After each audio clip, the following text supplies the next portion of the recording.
How much money do you have? 1 lakh? 1 crore? Poor fellow. Give me some interesting figure, my friend.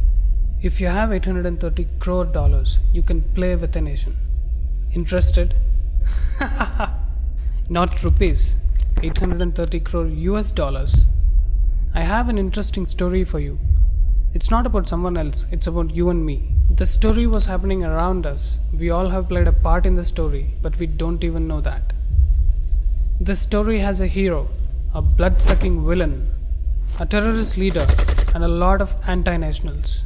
This is how it happened. The villain runs a NGO which was put under the watch list category in 2016 by the Indian government for some illegal fundings in India. This NGO was providing free legal aid for Rohingya Muslims in India. We all know how much money goes into fighting court cases. Then how come a NGO helping lakhs of illegal migrants free of cost? There must be some vested interest, right? This NGO also converts poor and innocent Hindus into Christianity. In fact, 90% of the conversions happening in India is somewhere linked to this NGO.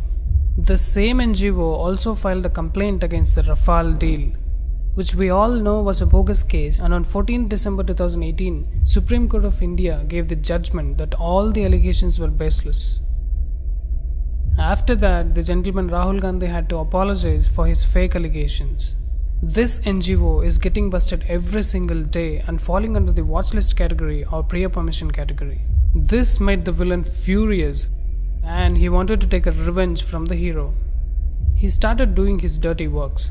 On 5th August 2019, the Indian government rendered Article 370 ineffective, which took that special status from Jammu and Kashmir and made it equal to other states. This created restlessness in the country where the terrorists feel safe. Yes, I'm talking about Pakistan. On 22nd September 2019, Howdy Modi event took place in Houston, USA. The hero stepped on the mega stage and the stadium was filled with 50,000 people cheering on top of their voices, erupted with joy. The hero, whom we all elected as the Honorable Prime Minister of our country, Sri Narendra Bhai Modi. The very next day, on 23rd September 2019, the villain met Pakistan's Prime Minister Imran Khan in New York. This villain is no other than George Soros, who runs an NGO by the name Open Society Foundations. He is a billionaire with a net worth of 830 crore US dollars, which is more than 1/4 of Pakistan's GDP. Then both of them discussed about the Kashmir issue. Here we all have understood that all these anti-national forces are coming together because they know that India can become a superpower if it solves its internal issues. And Kashmir was a big issue for India. People like Soros doesn't want India to succeed, doesn't want India to become a superpower. Pakistan knows that their country is good for nothing. They just want to pull India down. On 27 September 2019, our Honorable Prime Minister Narendra Modi ji addressed the 74th Annual UN General Assembly session held in New York. Shortly after that, beggar Prime Minister Imran Khan addressed the same session and spewed venom against India and Indian Army, which he usually does. Modi ji took a note of it, came back to India, and after a month of planning, on 31st October, the government gave a befitting reply by declaring Jammu and Kashmir and Ladakh as two union territories. This made the villain go berserk. Now, Soros can see the defeat standing in front of him. To protect the image of his NGO, he launched a book on Amazon on the exact same date, 31st October 2019. Till now, Soros had lost more than thrice to Modi ji, and he wanted a revenge. So on 24th January 2020, he gave a speech at the World Economic Forum at Davos and committed $1 billion towards fighting nationalism and nationalists. He also criticized the Citizenship Amendment Act and met Imran Khan again. Interestingly, the very next day, on 25th January 2020, videos of an anti-national Sharjeel Imam became viral, where he said that if 4 to 5 lakh Muslims come together, they can cut Assam from India. After 2 days, on 27th January 2020, ED found financial links with terrorist organization PFI and anti-CIA protest. Does this have any link with PFI? Yes, it has. ED presented a document where PFI transferred 77 lakhs to Kapil Sibal and 4 lakhs to Indira Jaisingh. This proves that Indira Jaisingh has a PFI connection. This lady Indira Jaising is on the dock for the donations from George Soros' network of NGOs and their NGO lawyers. This also proves that there is some link between PFI and George Soros. And even he is responsible for brutal killings of Hindus in Delhi riots. Now, Kapil Sibal, who received 77 lakhs, was the lawyer for Teesta Sitalwad. Even Indira Jaising came to rescue her in this case, which can be seen in this article. Teesta was the co-petitioner in the Gujarat riots case against Modi ji. We all know that he was innocent, but she wanted to frame him and send him behind bars. Modi ji is the common enemy for her and George Soros. Interestingly, the organization that Teesta Sitalwad made in 2002, even Javed Akhtar was also part of it. That is the reason why you all have seen his dumb son in the anti-CAA protest. This photo can explain you everything. There is a Facebook page by the name Fraternity Government JNU, which wants the government to release this anti-national Sharjeel Imam. They have made several posts in support of this anti-national termite. This Facebook page supports the vulgar acts of Tablighi Jamaat, and the same page calls Teesta Sitalwad as a chief guest to address their audience. Teesta Sitalwad's NGO, CJP works in Assam, and Sharjeel Imam wanted to cut Assam from India. Can you see the link? All these evidences show that Sharjeel Imam, Teesta Sitalwad, Kapil Sibal, Indira Jaising, PFI and George Soros are all connected in some way. Their only goal is to destroy the country and break it from inside. After this crackdown by ED, Soros wanted to do something big.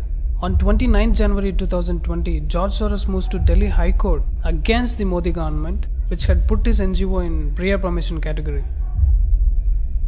But the question is, why did he take 3 years to file a complaint? Or was he planning something big?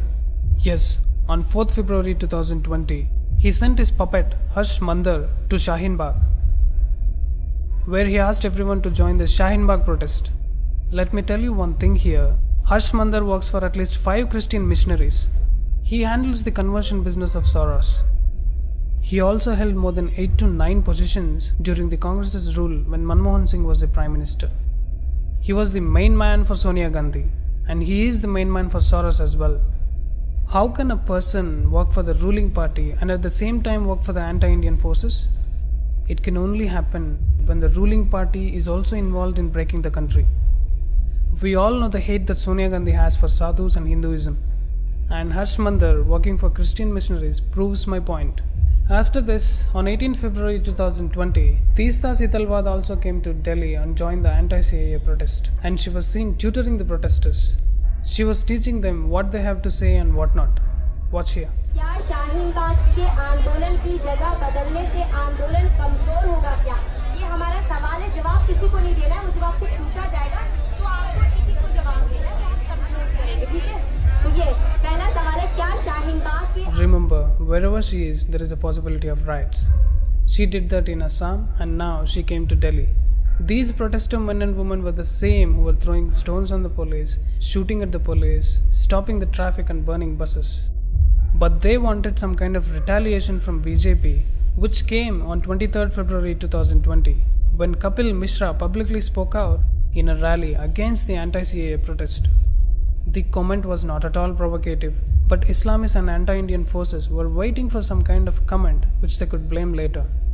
They wanted to disrupt the Trump visit, which was on the very next day on 24th February 2020. Aam Aadmi Party's Tahrir Hussain was involved in this anti-CAA riots. It was a pre-planned event, as petrol bombs, acid packets, slingshots, bricks and stones were kept strategically in his house. Even the recent updates and FIRs show that it was a pre-planned event against Hindus. We have seen how many Hindus lost their lives. Finally, the villain won this time. The villain, along with anti-nationals and Begaristan, doesn't want India to progress. Even though the hero saved us many times, but villain knew that he had to win only once. But remember, this is not a movie. These events have major effects on our country and on us. The hero needs people to support him by sharing these facts to as many people as we can.